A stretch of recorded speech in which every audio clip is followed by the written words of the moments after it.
25 апрелге карата күндүн маанилүү жаңылыктары. Сот Социал-демократтар партиясынын мүчөлөрүн 3 жылдык пробация менен бошотту.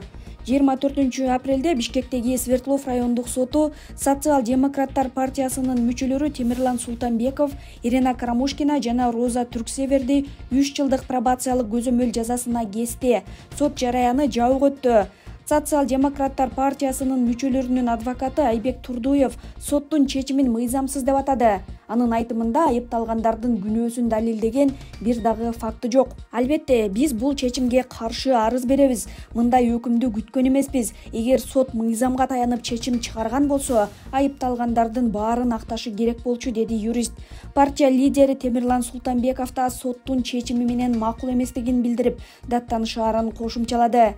Өткөн жылдын 13 ноябрында жергиликтүү кеңештерге шайлоонун алдында милиция Бишкектеги социал-демократтардын штабын тинтүүгө алган.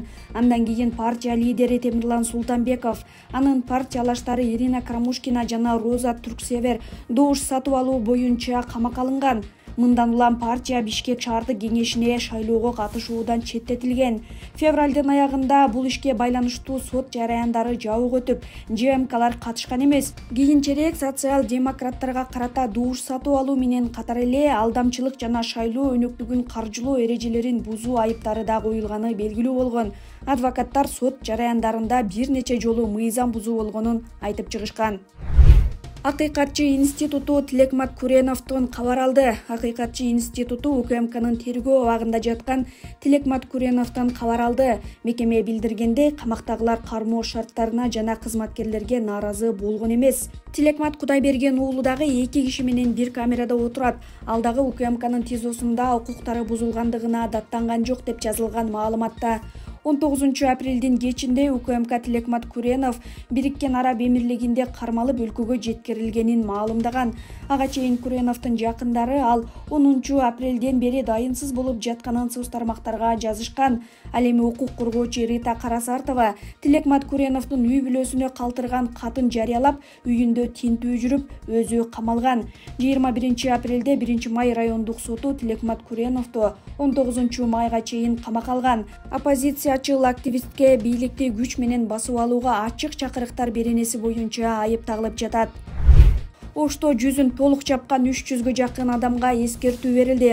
Ош шаардык ички иштер башкармалыгынын кызматкерлери 23-24 апрель күндөрү калаадагы коомдук жайларда никап кийип, жүзүн толук жаап жүргөндөргө түшүндүрүү иштерин жүргүзүүнү улантышты.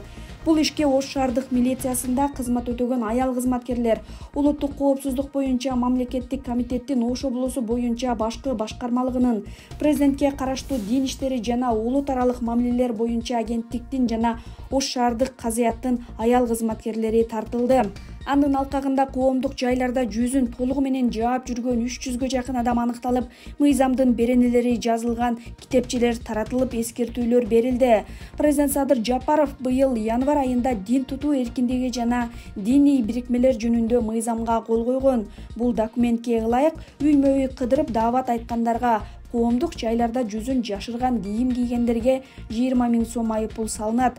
Апрель айынын башында Жалал Абад шаарында, Сузак районунун аймагында жана Ош облусунда никап кийип, жүзүн толук жаап жүргөндөргө түшүндүрүү иштери жүргүзүлгөн. Укук коргоо органдары мыйзамды бузгандар айыпка жыгылаарын эскертишет. Кыргызстанда бетин толук жаап жүргөн, ушундан улам анын ким экени аныкталбаган адамдар мамлекеттик жана муниципалдык имараттарга, мекемелерге киргизилбей турганы айтылган. Никап аялдардын көзү гана ачылган, калган жүзүн жаап турган баш кийим.